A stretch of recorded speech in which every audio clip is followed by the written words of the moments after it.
Нёман Гомель. Дарэмныя намаганні.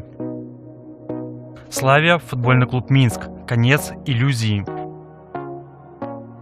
Белшына, Дынамо Брэст. Апошні самурай. Вітаем вас, паважанае спадарства. Увесь першы этап было не зразумець, ці здолее стаяць барысаўскі БТ сваё чэмпіёнства. Па заканчэнні 30 тураў мы канстатуем бясспрэчны факт. Жоўта-сіні зноў нумар 1 у нашым чэмпіянаце. Цяпер засталося дачакацца вызначэння ўсей тройкі прызёраў і развітацца з адзіным няўдачнікам эліты. Дацягнуцца да зорак, агучаная мэта Сергеем Саладоўнікавым пасля перамогі над барысаўскім БТ праз 2 туры набыла рэальныя рысы. Каб яшчэ больш падабрацца да мінскага Дынама, градзінчанам неабходна было абязброіць невыразна на другім этапе Гомель.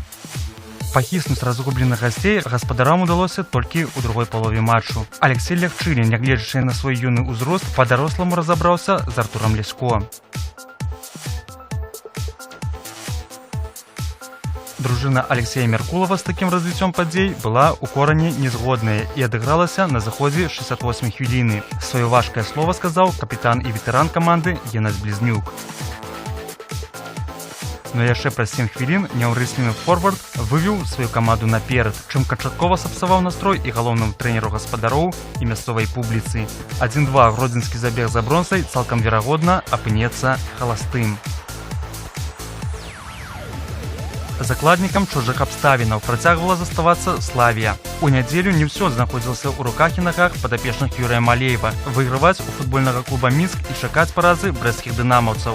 Толькі пры такім раскладзе ў мазырскага клуба захоўваліся шансы на выжыванне. Не ў лепшым эмацыйным фоне знаходзіліся і гараджане, у пасіве якіх значылася 3 паражэнні запар.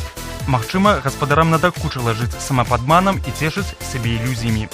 Таму ў іх дзеяннях спачатку назіралася безвыходнасць. Упадніцкімі настроямі гаспадароў злішкам скарысталіся госці. Імклівая контратака прывяла да таго, што адразу 2 нападніка засталіся перад брамай Уладзіміра Гаева. Леанід Ковель не паквапіўся, а Віталькі Бук не прамахнуўся. Выніковая камбінацыя была разыграна нібы па нотах. Гэты гол дадаў мазыранам імпульсіўнасці, але выціснуць што-небудзь вартае са сваіх набегаў у іх доўгі час не атрымлівалася. Асабліва паспагадаем Паўлу Явсіенка. Пасля яго ўдару па пустой браме мяч трапіў у штангу.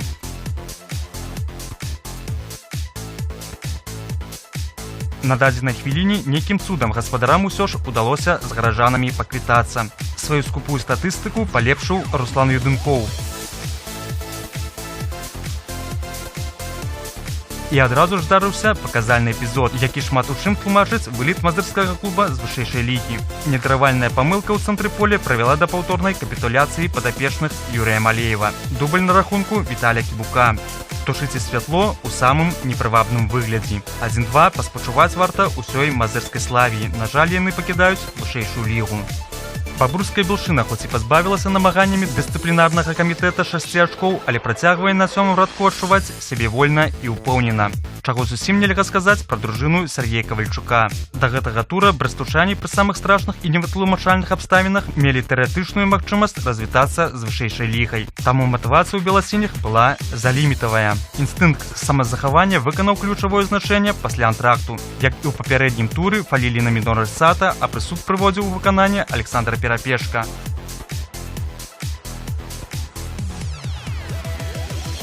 Анамальнае дэжавю прадоўжылася праз 25 хвілін. На бачных месцах апынуліся ўсё тыя ж асобы.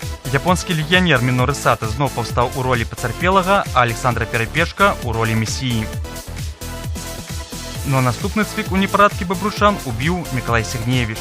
У мінулым туры галоўны трэнер Дынама прасіў журналістаў і заўзятараў не моцна крытыкаваць нападніка і, як відаць, меў рацыю.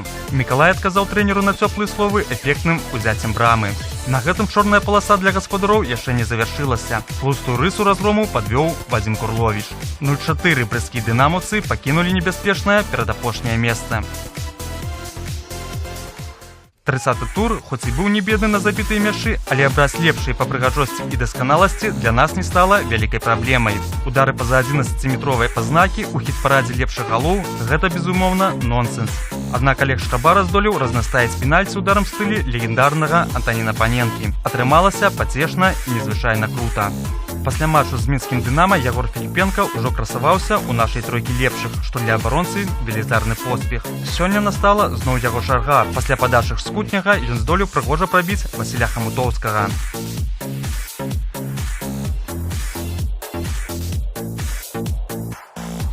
Ну а першы радок дастаецца Геннадзю Блізняку.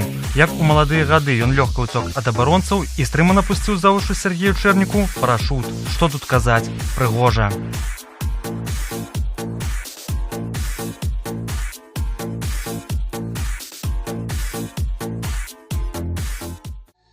Зараз, пасля хвіліннай асалоды прыгожымі галамі, плаўна пераходзім да галоўных расчараванняў тура. 29 хвілін хапіла Ігору Крывушэнку, каб зразумець, што са сваімі прамымі абавязкамі цэнтральны бэк Ігор Чараднічэнка не спраўляецца. За гэты непрацяглы час Ягор Філіпенка адзін раз здолеў забіць з-пад абаронцы, а другі раз дараваць аўтазаводцаў.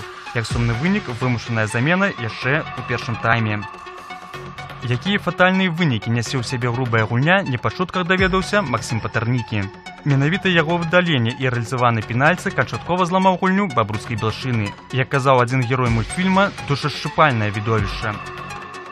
Бестурботная гульня ва ўласнай штрафной заўсёды багатая сур'ёзнымі наступствамі. Наўрад ці Андрэй Горбач меў злы намер, калі падкочваўся пад Олега Шкабару, аднак без парушэння правіл не абышлося. У выніку гэты брудны падкат сыграў вырашальнае значэнне ў гэтым паядынку. Раставацца з вышэйшай лігай заўсёды сумна. Асабліва шкада, калі элітны дывізіён пакідае клуб з багатай гісторыяй. Мазырская «Славія» увесь сезон дарыла надзею і веру на сваё выратаванне, аднак захаваць прапіску так і не змагла. Мы спадзяемся, што гаворым клубу да пабачэння, але зусім не бывалі. Пагадзіцца або спрэчыць наш выбар вы можаце адразу пад відэааглядам на сайце sport.tut.by. Перад вашымі вачыма вынікі ўсіх паядынкаў 30-го тура. Пасля гэтага гульнявога дня з вышэйшым дывізіёнам развіталася Мазырская «Славія». Магілёўскі «Днепр» нечакана стаў першым кандыдатам на пераходныя матчы. Верхняя частка табліцы можа сфарміравацца ўжо ў наступным туры, які адбудзецца праз тыдзень. Мы ж з вамі на гэтым развітваемся. Пры магчымасці завітайце на стадыён альбо падтрымайце сваю любімую каманду праз інтэрнэт-трансляцыі на сайце www.sport.by/football. Усяго вам добрага, да пабачэння!